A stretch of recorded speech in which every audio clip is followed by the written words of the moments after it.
Obrigado, Deus. Coisa preciosa, Senhor, é estarmos em Teus braços de amor. Nos sentimos protegidos, guardados, amados, cuidados. Obrigado, porque em Teus braços nós encontramos a segurança que nós precisamos, encontramos a esperança, encontramos o bem-estar. Em nenhum outro braço, Senhor, nós tivemos tanto amor, tanto cuidado, tanto afeto. Em nenhum outro braço nós encontramos a plenitude do nosso ser. Só o Senhor nos completa, só o Senhor nos revigora. A Tua presença em nós é tudo que nós precisamos, meu Deus. Assim como aquela mulher samaritana que estava à procura de preencher o vazio da sua alma com tantos outros homens, mas o homem de Nazaré preencheu a sua alma, preencheu a lacuna que estava na sua alma, e aquela mulher nunca mais foi a mesma. Ó Senhor, Tu és o único que nos completa, Tu és o único que nos dá sentido de vida, Tu és o único que nos dá alegria plena, Senhor. Por isso nós te adoramos e te adoramos. Rei dos reis, Senhor dos senhores, amado da nossa alma. Aleluia, aleluia. Espírito Santo de Deus, fala o nosso coração pela Tua palavra, Senhor. Em nome de Jesus, em nome de Jesus. Amém. Ainda de pé, querido, abra sua Bíblia em 1 Tessalonicenses capítulo 4. 1 Tessalonicenses capítulo 4, que momento glorioso de louvor, de adoração, que presença extraordinária do Santo Espírito de Deus, que maravilha. 1 Tessalonicenses capítulo 4, de 13 a 18, do versículo 13 ao versículo 18, 1 Tessalonicenses capítulo 4, a partir do versículo 13, diz a palavra do Senhor assim: Não queremos, porém, irmãos, que sejais ignorantes com respeito aos que dormem, para não vos entristecerdes como os demais que não têm esperança. Pois se cremos que Jesus morreu e ressuscitou, assim também Deus, mediante Jesus, trará em sua companhia os que dormem. Ora, ainda vos declaramos por palavra do Senhor isto: nós, os vivos, os que ficarmos até a vinda do Senhor, de modo algum precederemos os que dormem. Porquanto o Senhor mesmo, dada a sua palavra de ordem, ouvida a voz do arcanjo e ressoada a trombeta de Deus, descerá dos céus, e os mortos em Cristo ressuscitarão primeiro. Depois nós, os vivos, os que ficarmos, seremos arrebatados, juntamente com eles, entre as nuvens, para o encontro do Senhor nos ares. E assim estaremos para sempre com o Senhor. Consolai-vos, pois, uns aos outros com estas palavras. Amém? Podeis assentar, meus queridos.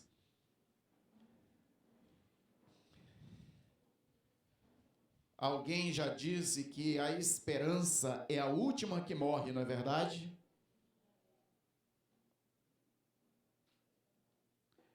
Mas será que isso é verdade mesmo?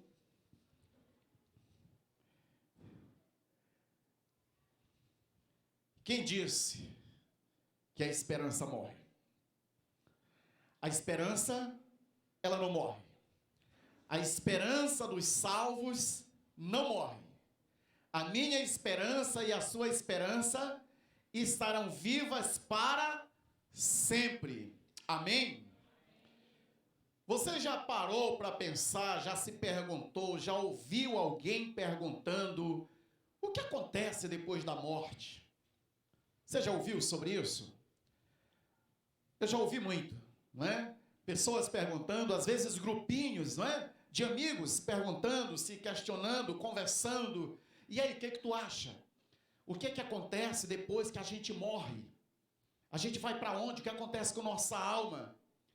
Aí uns dizem assim, rapaz, olha, depois que a gente morre, eu acho que vai pro céu.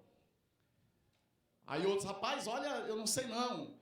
Tu lembra daquela história que fulano não subiu, ficou perambulando por aí, ficou vagando, a alma dele estava por aí vagando.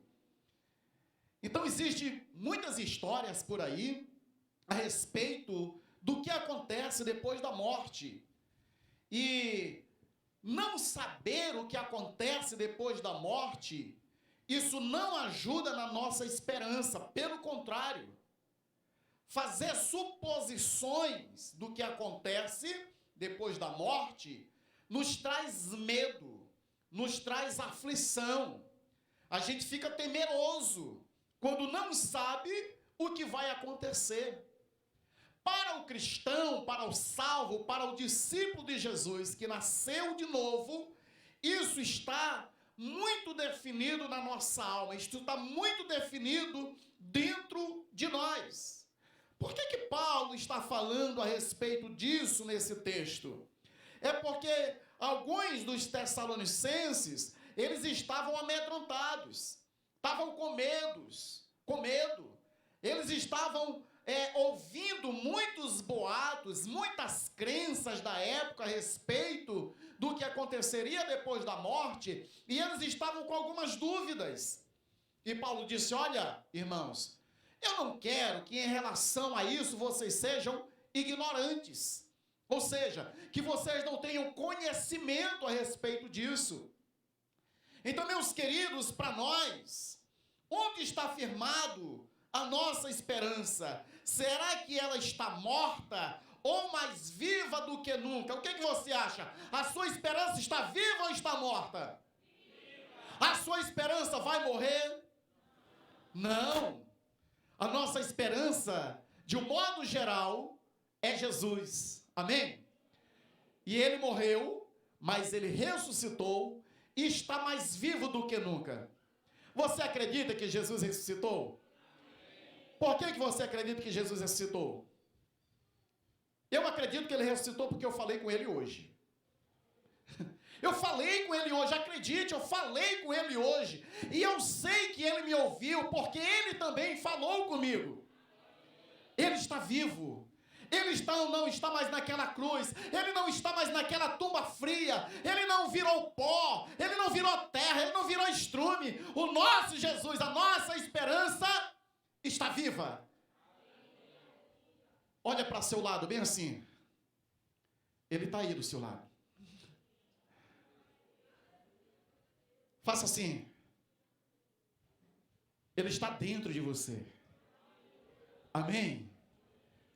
O seu Espírito, ele enviou para que a gente não fique órfão, para que ele esteja para sempre conosco.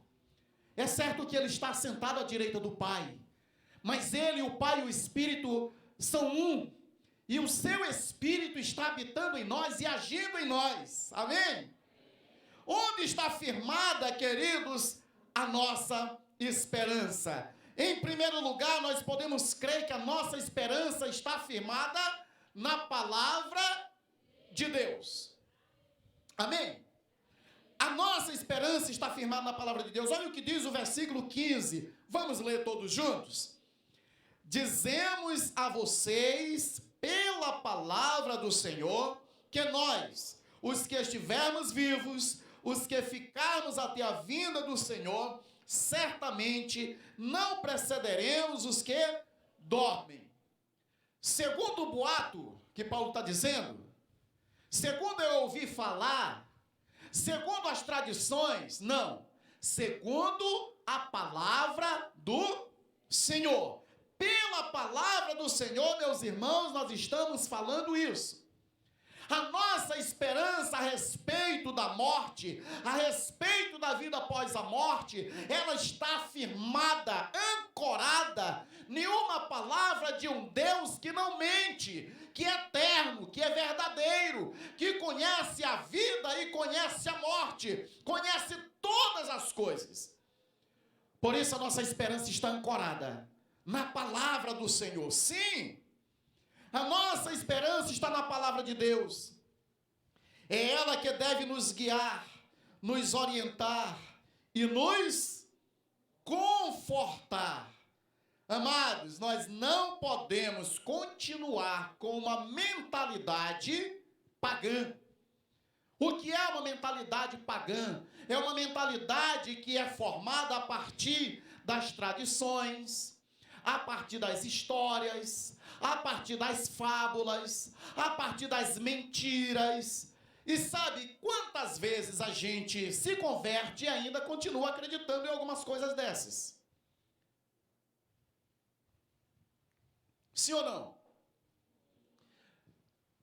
Agora, quando a gente vem para Cristo, a gente precisa ter a nossa mente moldada, transformada pela palavra de Deus. Porque ela é a verdade absoluta. Não importa se teu tataravô falou isso, teu bisavô, teu avô, teu pai, tua mãe, não importa. Importa o que a palavra de Deus nos diz. Amém, queridos? Alguns exemplos do que acontece depois da morte que as pessoas falam. Depois da morte a pessoa vai para o purgatório. Quantos já ouviram isso aqui? Isso é uma doutrina forte do catolicismo romano. Não estou falando mal do católico aqui, estou falando da doutrina, ok? Do ensinamento. E esse é um ensinamento da Igreja Católica Romana que prega que depois da morte a pessoa ela vai para o purgatório. O que significa o purgatório? Um lugar de purgar os pecados, de limpar a pessoa dos seus pecados que ela cometeu aqui na terra. Então ela precisa ir para esse purgatório, e lá o fogo do purgatório é um fogo muito quente que vai purificar essa pessoa. E aí depois de purificação, dependendo do tempo, dependendo do nível de pecado dela, ela vai passar um tempo lá. Quanto maior o pecado, maior o tempo. Purificou, de lá ela pode ir para o céu. Mentira. Uma mentira criada pelos homens, criado por pessoas. A Bíblia não fala de purgatório. Se você abrir a sua Bíblia e me mostrar a palavra purgatório, eu paro de pregar. O certo é que não existe. Veja, queridos, se existisse o purgatório para purificar os nossos pecados, do que adiantaria o sacrifício de Jesus? Em vão. Para que Jesus viria? A Bíblia vai dizer que o que purifica o nosso pecado é o sangue de Jesus, o sangue do Cordeiro.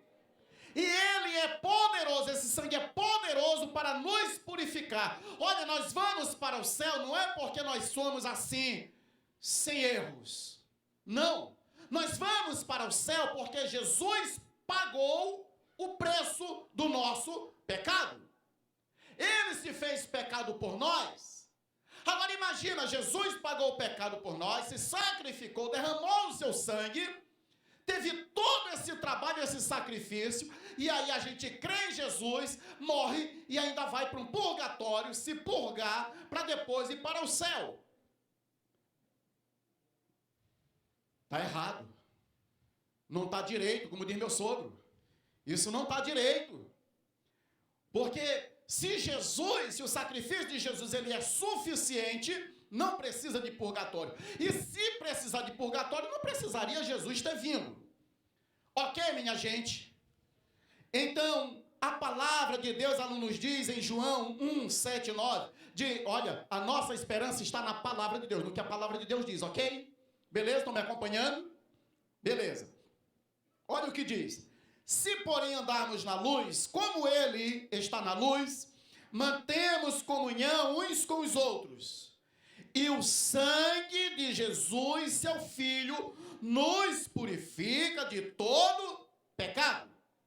Se dissermos que não temos pecado nenhum, a nós mesmos nos enganamos, e a verdade não está em nós.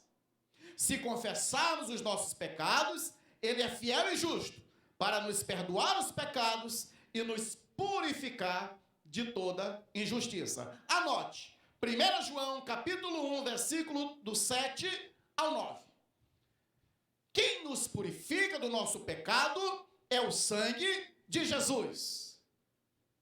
Agora, se a gente crê, ainda vai para o purgatório, seria Jesus pagar a dívida, a gente aceitou que ele pagasse a nossa dívida, e depois Deus cobrasse de novo.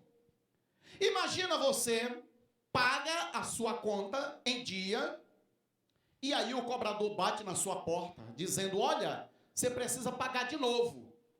O que você vai fazer? Vai orar por ele. Ele está ficando doido. Porque se você pagou, já não existe mais dívida. Se Jesus pagou, não existe mais dívida. Amém? Então essa história de purgatório é balela, é conversa fiada, é doutrina de homens. Não é doutrina da Bíblia. Uma outra coisa que as pessoas falam, o que acontece depois da morte? Ah, fulano morreu e ficou vagando. A sua alma ficou vagando por aí. Escutaram até um grito da pessoa aí. Ah, ela passa de vez em quando nas ruas, à meia-noite, de madrugada, não sei o quê. No interior tem muitas dessas histórias. Outra mentira. Que nós ouvimos tanto essas histórias e acabamos acreditando. Só que pela palavra de Deus isso também não existe. Na Bíblia está escrito que ao homem está ordenado morrer uma só vez, vindo depois disso o juízo. Hebreus capítulo 9, versículo 27. Anote, depois você pode olhar ou olhe agora. Então, não tem como a pessoa morrer e ficar vagando. Ou ela parte para o céu, ou ela parte para o inferno. Ela tem dois destinos. Ou ela vai para um lado, ou ela vai para o outro, dependendo da sua decisão aqui na terra. Se ela decidiu por Jesus, ela vai continuar com Jesus. Se ela decidiu a viver sem Jesus, ela vai continuar sem Jesus. Mas o destino é certo. Ela não vai ficar vagando. Mas, pastor, e essa história? Que fulano viu, que fulano não sei o quê, é obra do diabo. O diabo, ele se transforma até em anjo de luz para enganar, se preciso ou possível, até os eleitos de Deus. Então, fique atento. Outra coisa, quem morreu vai voltar. Será que isso é verdade? Quem morre volta? Não. Isso também é uma grande mentira. Que quem morre, queridos, não volta. Olha o que diz o texto que eu falei. Diz que ao homem está ordenado morrer uma só vez, vindo depois disso o quê? O juízo. Veja aquela parábola de Lázaro e do rico, lá em Lucas 16, que Jesus está contando. Jesus conta essa parábola e diz que o homem muito rico, vestido de púrpura, ele vivia suas regalias aqui na terra, e também tinha Lázaro, um pobre mendigo, que vivia comendo da sobra, e os dois morrem. Não porque um era pobre, não porque o outro era rico, não. Mas porque um temia Deus, o outro não temia, morreram. O rico foi para o inferno, Lázaro foi para o seio de Abraão. É como os judeus entendiam o céu. Quando chega lá, o rico, no seu tormento, olha para Lázaro no seio de Abraão, ou seja, no céu, e ele diz: Pai Abraão, diga para Lázaro molhar pelo menos o dedo na minha língua, porque aqui está quente demais, o sofrimento é terrível. Abraão diz: olha, Quem está aqui não pode passar para lá. Quem está lá não pode passar para cá. Ele diz, então, pai Abraão, resumindo a história, né? Então, pai Abraão, por favor, eu tenho 5 irmãos. Me permita voltar e falar para eles, para que eles não venham para cá, para esse tormento. Abraão diz, filho, lá tem Moisés e os profetas, ou seja, a palavra de Deus, que eles ouçam a palavra de Deus. Porque ainda que fosse possível alguém dentre os mortos voltar, eles não acreditariam. Ou seja, não tem volta. Agora, uma coisa é certa, o inimigo das nossas almas, ele é o enganador. E aí eu não sei se você já ouviu essa história, tem algumas pessoas de olho bem arregalado, talvez com medo. Não tenha medo. Há esperança. Amém? Algumas pessoas que disseram, olha, eu vi minha avó, só um exemplo, que faleceu. Eu olhei.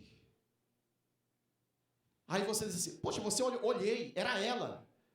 Se apresentou para mim. Outra pessoa diz assim, olha, fulano de tal, que morreu, ela veio, se apossou de fulano e estava falando comigo. E outra, ela falou coisas que só eu e a outra pessoa sabia, era segredo.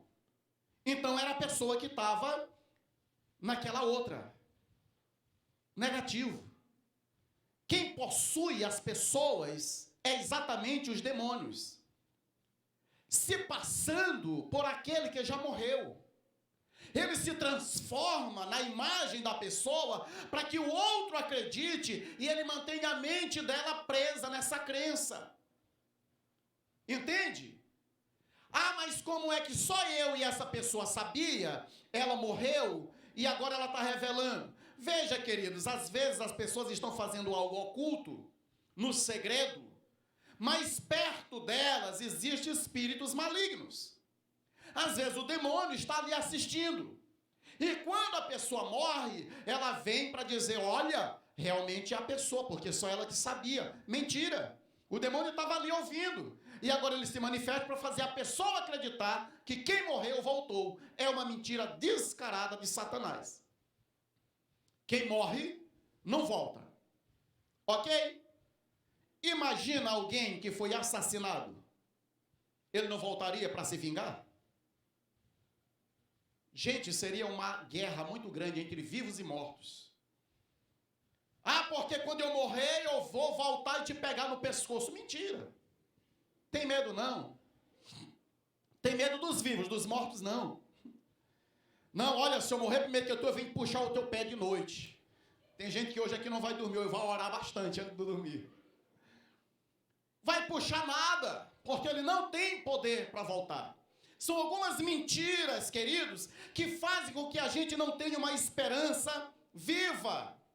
Outros dizem, morreu, acabou tudo. A nossa vida aqui é só isso. Vamos aproveitar, porque depois que morre, acaba tudo. Não tem esse negócio de céu e inferno. Não tem esse negócio, não. Vamos aproveitar a vida. Isso é outra mentira. O apóstolo Paulo diz em 1 Coríntios, capítulo 15, versículo 19, se a nossa esperança em Cristo se resume apenas a esta vida, nós somos os mais infelizes dos homens. Se toda a nossa vida se resume só a isso, se a gente acredita nisso, somos os mais infelizes. Não teremos esperança de vida após a morte. Só mais uma outra. A reencarnação. Não, olha, a pessoa que morreu, ela vai voltar através de uma outra vida. A criancinha que nasceu hoje, ela pode ser a encarnação da princesa Isabel, do príncipe não sei quem, do não... Mentira! Aquele texto de Hebreus 9, 27, ele vai desmascarar várias dessas coisas. Ao homem está ordenado morrer quantas vezes? Uma só vez. Morreu, segue-se o juízo. Não é várias vezes. Não porque a pessoa aqui, ela não teve um bom desenvolvimento, então ela precisa se reencarnar em outro, para que ela pague muito dos seus pecados. O pior é que quando ela nasce, ela vai pecar mais ainda. Ela nunca vai chegar a uma purificação. Ela nunca vai chegar a um estado parecido com Jesus, nesse sentido. Não, porque a pessoa morreu, aí ela se reencarna em outro, paga um bocado, depois se reencarna em outro, paga um bocado, até ela chegar à perfeição, ficar parecido com Jesus. Mentira. Cada vez o mundo está pior. Alguém que se reencarnasse no passado, agora, de uma pessoa do passado, e esses pecados que ela comete aqui durante a vida? Ela ia se reencarnando, ia ficando pior ainda. Então isso é furada. Amém? Aonde está a nossa esperança? Na palavra de Deus. Nós temos a palavra de Deus.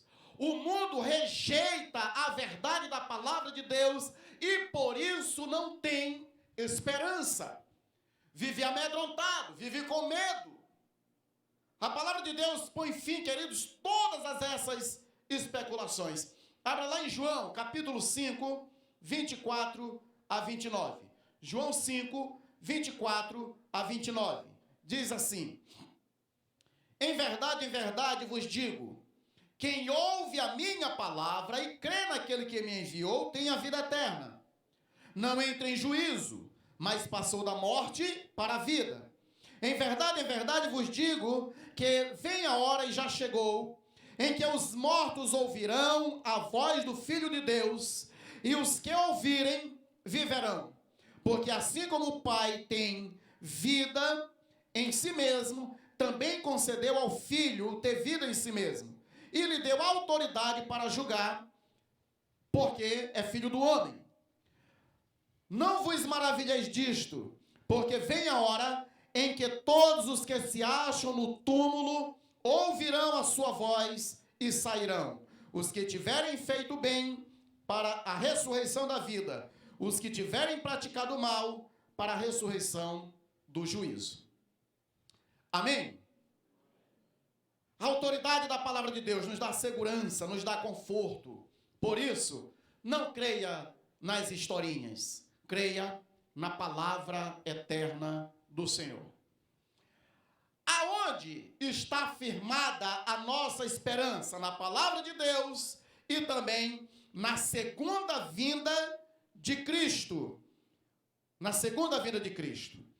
O versículo 16 nos diz: pois dada a ordem, com a voz do arcanjo e o ressoar da trombeta de Deus, o próprio Senhor descerá do céu, e os mortos em Cristo ressuscitarão primeiro. A nossa esperança será recompensada no triunfal retorno do nosso Senhor Jesus Cristo. Queridos, nós temos esperança porque Jesus vai voltar. Nós temos esperança porque Ele vem buscar a sua noiva, a sua igreja.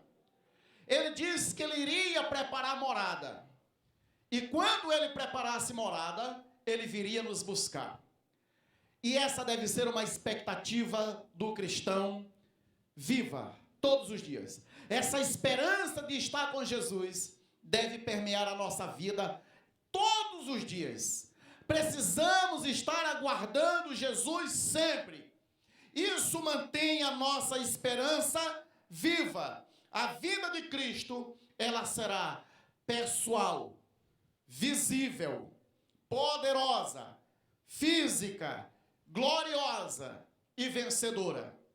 Ele vem para julgar os vivos e os mortos. Ele vem para colocar todos os nossos inimigos debaixo dos seus pés. Ele vem para estabelecer a plenitude gloriosa do seu reino. Ele vem buscar a sua igreja e reinar com ela para sempre. Quem está esperando Jesus? Mas quem está esperando de verdade? Aleluia! Amém! Precisamos estar aguardando. E essa esperança nossa, ela precisa estar muito viva dentro de nós. Aí está a nossa esperança. Na segunda vinda de Jesus. Repita comigo. Aonde está a nossa esperança? A nossa esperança está firmada aonde? Na ressurreição dos mortos. A garantia de que nós vamos ressuscitar. Tudo bem aí? Oi? A garantia de que nós vamos ressuscitar, sabe qual é? Diz para quem está do seu lado, é que Jesus ressuscitou primeiro.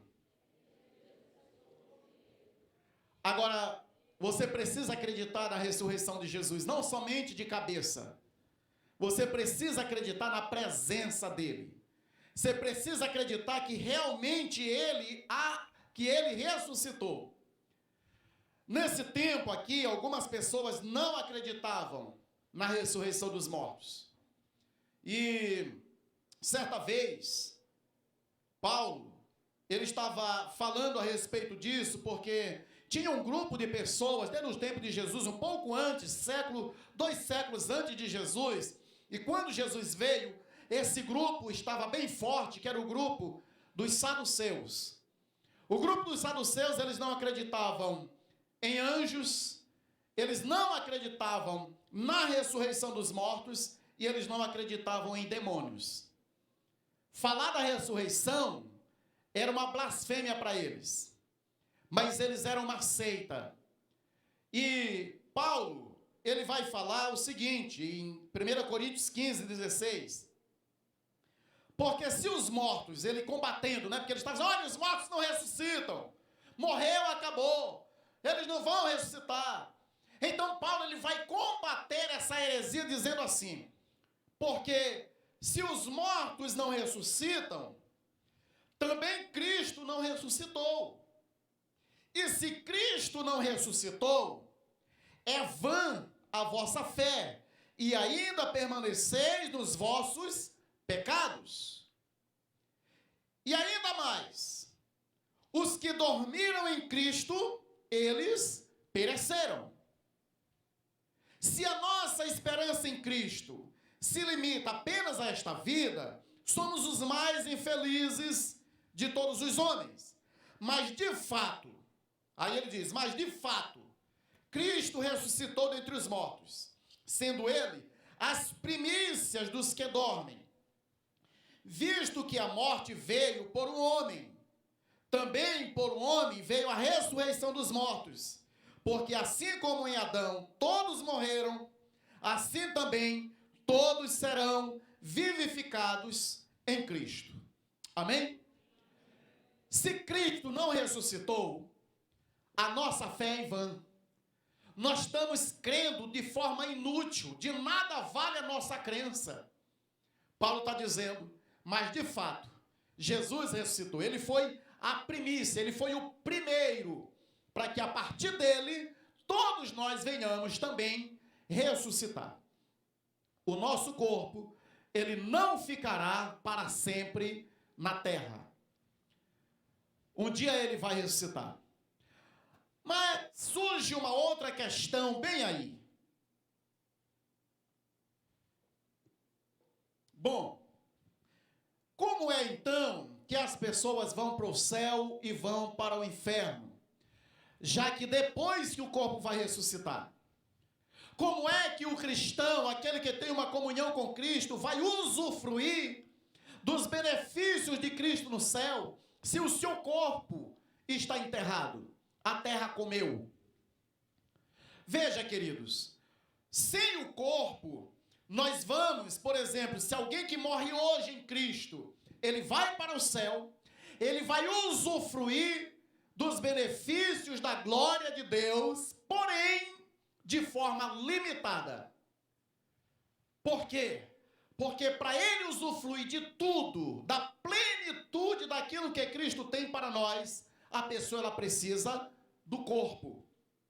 Eu não posso tomar essa água sem o meu corpo, posso? Se eu tomasse essa água sem o meu corpo, você estaria olhando só o copo fazendo assim, já tinha dado uma carreira daqui, já tinha ido embora. E outra, você estaria vendo a água descendo aqui e parando bem aqui assim. Coisa estranha, não seria? Meu Deus, olha um copo se movendo. Meu pai, o copo emborcou ali. Meu Deus, e agora a água está derramando. Ela parou bem ali. Mas a gente não está olhando nada disso. Por quê? Por causa do corpo, por causa da matéria. E assim nós vamos experimentar algo extraordinário quando o nosso corpo, que a terra já usufruiu, já comeu, já foi deteriorado, essa terra ela vai devolver o nosso corpo. Lindo, bonito. Imagina, se hoje eu sou lindo, queridos, naquele dia você vai me olhar assim, meu Deus, olha meu pastor, meu Deus, que coisa linda. Entende? Nós seremos a semelhança de Jesus. Lembra quando fala em Atos que Jesus ressuscitou? Jesus ressuscitou, ele já tinha esse corpo que nós vamos ter. Ele pôde apalpar, ele pôde tocar. Tomé precisou tocar lá onde ele foi crucificado. Entende? O corpo. Não era só o espírito de Jesus, não. O corpo dele ressuscitou. Ele comeu peixe na beira-mar. Tem gente que não gosta de peixe. Jesus, após ressuscitar, comeu logo peixe com pão com os discípulos. Fez um churrasco na praia.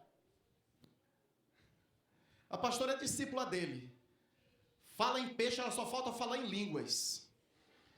Deus, quando chega um peixe lá em casa, meu Deus, é peixe. A mulher fica assim, cheia do Espírito. Então, nosso corpo será semelhante ao de Jesus.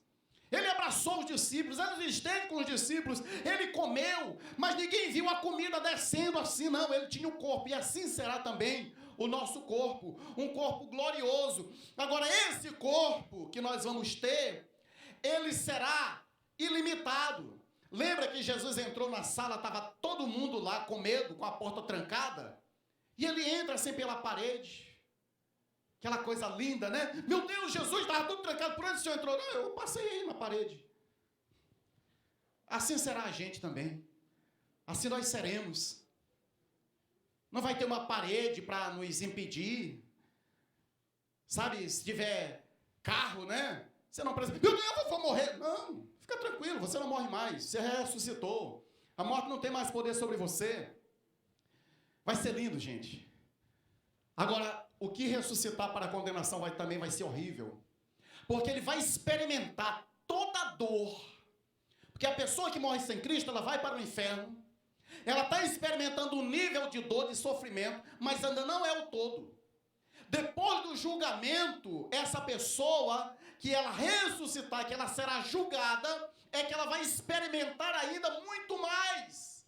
A dor em toda a sua plenitude. Aí você diz, pastor, mas veja, Jesus não já sabe quem é dele, quem não é dele? Por que vai ter que ressuscitar e encarar o juízo eterno? Queridos, Deus, ele é um juiz justo. Ele não condena ninguém sem o veredito. Vai ter que ter o veredito naquele dia. Todos vão enfrentar o juiz naquele dia. Às vezes a pessoa que ela comete um delito, ela roubou. Não, alguém viu ela roubar. Ela roubou, é certeza que ela roubou. Vai presa, beleza. Mas será que vai ter um julgamento depois? Sim. Ela vai ter que se apresentar para o juiz. E o juiz vai determinar ali a sua sentença. Agora imagina com Deus. Será assim. Agora, eu e você, queridos, a nossa esperança está nessa ressurreição gloriosa que Jesus vem para nos buscar esse corpo transformado. Que aí vem a última parte dessa noite, desse sermão, que é onde está firmada a nossa esperança. A nossa esperança está firmada no arrebatamento. Nós não apenas vamos ressuscitar e ficar por aqui. Assim como Jesus subiu aos céus, ele também vai nos levar. Nós vamos encontrar com ele nas nuvens, com poder e grande glória que ele vem. Os seus anjos, eles vão fazer a colheita nos 4 cantos da terra.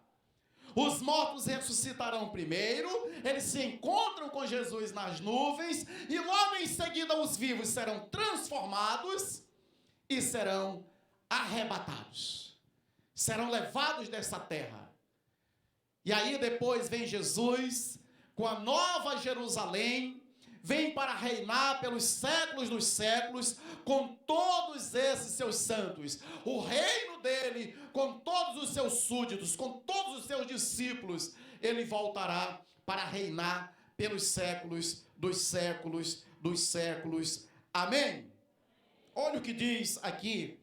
Depois disso, os que estiverem vivos, seremos arrebatados juntamente com eles. Com quem é eles? Os mortos que ressuscitaram primeiro. Juntamente com eles nas nuvens, para o encontro com o Senhor nos ares. E assim estaremos com o Senhor para sempre. Para sempre e para sempre. Aleluia. E aí depois disso vai ter aquele grande banquete. A festa do Cordeiro. As bodas do Cordeiro. O casamento do noivo com a noiva. Quem é a noiva? Aleluia, somos a noiva de Cristo. E ele vai nos levar todos assim, maltrapilhos, sujos, cheios de pecado. Não, a noiva vai estar revestida de glória. Vai estar revestida dos tecidos, vamos dizer assim, mais caros, mais lindos, mais limpos, mais alvos. São as nossas vestes espirituais. E vamos nos encontrar com ele, vamos estar naquela boda do Cordeiro, casamento do noivo com a noiva, será lindo. E aí, queridos, finalizando com Apocalipse capítulo 7, versículo do 4 ao 7. Apocalipse 21, do 4 ao 7, diz assim: e lhes enxugará dos olhos toda lágrima, e a morte já não existirá. Aleluia! Não haverá luto, glória a Deus, nem pranto, nem dor, porque as primeiras coisas já passaram. Que coisas? Essas que nós sofremos aqui, que nós passamos. As primeiras coisas já passaram. E aquele que está sentado no trono disse: eis que faço nova todas as coisas. E acrescentou: escreve, porque estas palavras são fiéis e verdadeiras. Disse-me ainda: tudo está feito. Eu sou o Alfa e o Ômega, o princípio e o fim. Eu, a quem tem sede, darei de graça da fonte da água da vida. O vencedor herdará estas coisas, e eu lhe serei Deus, e ele me será filho. Aleluia! Glória a Deus! Que tempo glorioso! Queridos, agora olha para cá, olha para cá, olha para cá. Ei, olha! Como é que a nossa esperança não fica viva desse jeito? Pensando em tudo isso, isso é para nós. A nossa esperança, ela fica vibrante. Jesus vai voltar. Nós seremos ou arrebatados ou seremos ressuscitados. E nós nos encontraremos com ele nos ares. E naquele dia ele será Deus sobre todos. Não haverá choro, não haverá dor, não haverá tristeza, não haverá sono, cansaço. Pastor pregando e eu já querendo ir embora. Não vai haver nada disso. Deus é tudo em todos. Aleluia, que glorioso, que maravilha. Amém, meus amados? Como salvos, vamos manter viva a chama da esperança todos os dias que estivermos aqui, porque a nossa esperança, ela vive. Ela se chama Jesus de Nazaré. Vamos colocar de pé, vamos orar em nome de Jesus.